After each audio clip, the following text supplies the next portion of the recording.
آج کا دور جس میں میں اور آپ موجود ہیں، فتنے بارش کی طرح برس رہے ہیں۔ کوئی مقدس ذات، کوئی متقی شخص، کوئی پرہیزگار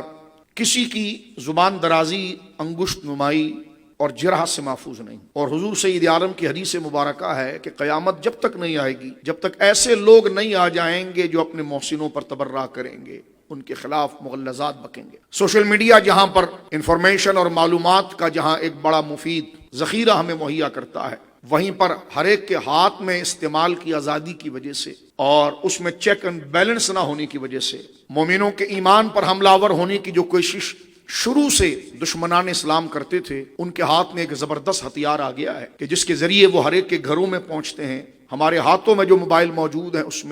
اس کے ذریعے ہمارے کانوں کے قریب، ہماری آنکھوں کے قریب، اور جو دین کی اصل بنیاد اور اساس ہے اس کو ہمارے ذہنوں سے بھلانے کے لیے، مشکوک بنانے کے لیے، ان کا بے ادب اور باغی بنانے کے لیے ذات رسالت، ذات باری تعالی،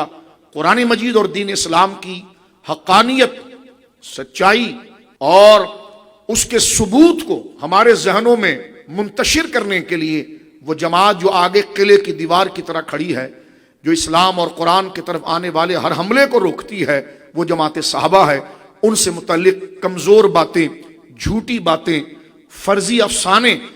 بڑے بنا کر، سنوار کر سوشل میڈیا کے ذریعے سے ہم تک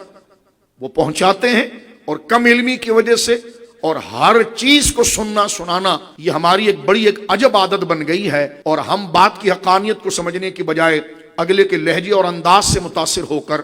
اس کی کسی ایک خوبی سے متاثر ہو کر، اس کی ساری باتوں کو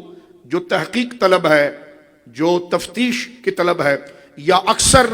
تو جو ہے وہ قابل رد ہیں، ہم اس کو قبول کرتے ہیں دین سے دونی کی وجہ سے، جہالت کی وجہ سے، یا متکبر بننے کی وجہ سے۔